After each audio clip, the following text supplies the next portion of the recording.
प्रतीक्षा आपल्या YouTube चॅनलमध्ये तुमचं खूप खूप स्वागत करते। तर आज आपण पाहणार आहोत की अगदी पहिल्यापासून पद्धत जी चालत आली की साबुदाणा रात्रभर भिजायला ठेवायचा आणि सकाळी ते शिजून पळी पापड करायचे। ते पळी पापड कशा पद्धतीने तयार करायचे हे आज आपण पाहणार आहोत। तर येथे मी 1.5 किलो साबुदाणा रात्री भिजायला घातला होता। त्याचं शूटिंग काढलेलं नाही। तर नेहमी आपण खिचडीसाठी जसा साबुदाणा भिजवतो तसाच मी साबुदाणा इथे रात्री भिजायला घातला होता आणि सकाळी तो व्यवस्थित असा भिजलेला आहे। तर जेवढा साबुदाणा आहे त्याच पातेल्याच्या मापाच्या सहाय्याने जेवढा साबुदाणा त्याच्या दुप्पट पाणी मी इथे गरम करण्यासाठी ठेवलेलं आहे। आपलं पाणी गरम होतंय तोपर्यंत मी इथे 1 किलो बटाट्याचे साल काढून घेतलेले आहे आणि ते खिसणीच्या सहाय्याने उभ्या आकारामध्ये खिस करून घेणार आहेत, जे की मी बटाटे साबुदाण्याच्या पापड्यामध्ये टाकणार आहे। तर 1.5 किलो साबुदाण्यासाठी मी 1 किलो बटाटे येथे घेतलेले आहेत। तर ते सगळे आपण खिसून घेऊया। तर खिसणी मी बारीकच वापरलेली आहे आणि एकदम छान असे साबुदाण्याच्या पापड्यामध्ये बटाट्याचा खिस टाकला तर खूप छान अशा आपल्या साबुदाण्याच्या पापड्या तयार होतात। तर तोपर्यंत इथे आपल्या पाण्याला उकळी आलेली आहे। पाण्याला उकळी आल्यानंतर त्याच्यातलं 1 तांब्या पाणी मी बाजूला ठेवलेलं आहे, जे की आपल्याला जर पाणी कमी वाटलंच तर त्याच्यामध्ये ऐन वेळेला पाणी टाकता येतं।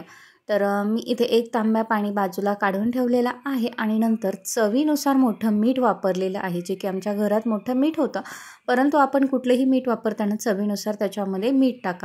तर इथे आपले मीठ टाकल्यानंतर पाण्याला उकळी येत आहे तोपर्यंत इथे आपण साबुदाणा सगळा सुट्टा करून घेऊया।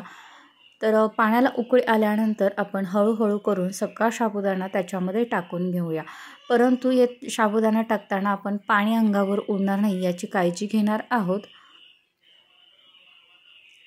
आणि साबुदाणा टाकल्यानंतर आपण पळीच्या साहाय्याने फक्त 5 मिनिटं हलवत बसायचं, जेणेकरून त्याला उकळी येईपर्यंत। तर खूप सोप्या पद्धतीने ह्या आपल्या साबुदाण्याच्या पापड्या तयार होतात।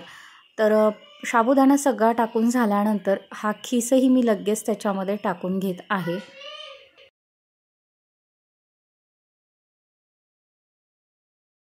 तर येथे खीस टाकून झाल्यानंतर आपण जर हव्या असतील तर 4-5 हिरव्या मिरच्याही बारीक करून टाकू शकतो, परंतु मी पापड्या तिखट करणार नाही आहेत त्याच्यामुळे मी इथे मिरच्या वापरलेल्या नाही आहेत। तुम्हाला हव्या असतील तर 1-2-3 मिरच्याही टाकू शकतात, परंतु मी इथे निस्ता बटाटा खीस आणि साबुदाणा याच्यापासूनच पापड्या तयार करणार आहे। तर जवळजवळ 1.5 किलो साबुदाणा आणि 1 किलो बटाटे अशा 2.5 किलोच्या आपल्या भरपूर अशा पापड्या तयार होतात। तर येथे पाण्याला उकळी यायला लागलेली आहे, म्हणजे साबुदाणा आणि खीस टाकल्यानंतर याला उकळी यायला लागलेली आहे। तसं तसं आपलं हे बेटर जरा घट्ट व्हायला लागलेलं आहे। तर 1-2-3 मिनिटं हलवून घेऊया आणि नंतर याच्यावर झाकण ठेवून देणार आहोत।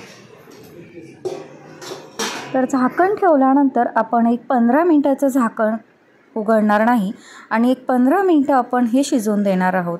तर 15 मिनिटांनी आपण या पद्धतीमध्ये साबुदाणा झाल्यानंतर आपण मी ताटावर पापडी घालून बघितलेली आहे, ती अजिबात आजूबाजूला पळत नाही, म्हणजेच आपलं बऱ्यापैकी हे बेटर छान असं शिजलेलं आहे। तर 5 मिनिटं मी असंच गॅसवर ठेवून देणार आहे, कमी गॅसवर, आणि नंतर थंड करण्यासाठी ठेवून दिलेलं आहे। तर 5 ते 10 मिनिटं थंड झाल्यानंतर इथे मी पापड्या घालण्यासाठी लागलेले आहे। तर येथे पाहू शकतात की अजिबात आपली पापडी पळत नाही आहे, म्हणजे पाणीही परफेक्ट झालेलं आहे आणि आपला साबुदाणा व्यवस्थित असा शिजलेलाही आहे। तर आपण याच पद्धतीमध्ये पळीच्या साहाय्याने जाड किंवा पातळ अशा पापड्या तयार करून घेणार आहोत।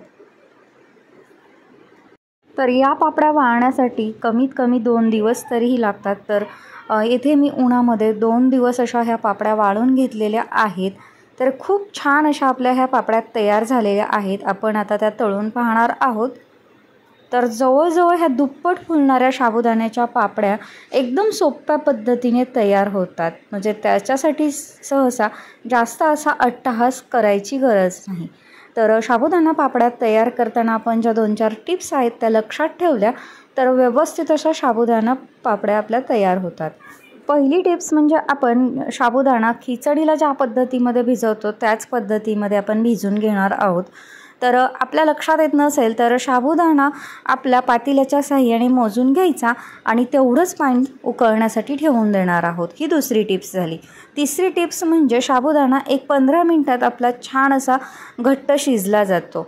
आणि चौथी टिप्स म्हणजे की आपण साबुदाणा पापड तयार करताना आपण जे चीक किंवा बेटर जे तयार केलेलं आहे ते एक 10 ते 15 मिनटं थंड असं करण्यासाठी ठेवणार आहोत, जेणेकरून त्याच्यातला वाफ निघून जाईल आणि आपल्या पापड्या व्यवस्थित अशा कागदावर एकाच ठिकाणी राहतील, ज्या जास्त करून इकडे तिकडे पळणार नाहीत। तर या टिप्स वापरून आपण एकदम छान अशा साबुदाणा पापड तयार करू शकतो। तर आत्ताच आपण जे साबुदाण्याचे पळी पापड होते ते तळून पाहिले, तर एकदम छान आणि पांढरशुभ्र असे आपले हे पळी पापड तयार झालेले आहेत। एकदम नवीन शिकणाऱ्या मुलींसाठी हा व्हिडिओ होता, जे की ही प्रोसेस सगळ्यांनाच माहीत असते। याच पद्धतीने आपण सगळे पापड करत असतो, परंतु ज्या नवीन शिकणाऱ्या मुली असतात त्यांच्यासाठी आपण हा व्हिडिओ बनवलेला आहे। तर तुम्हाला हा व्हिडिओ कसा वाटला ते नक्की कमेंट करून सांगा। असेच नवनवीन व्हिडिओ पाहण्यासाठी आपल्या चॅनलला लाईक आणि सबस्क्राईब करायला विसरू नका। धन्यवाद।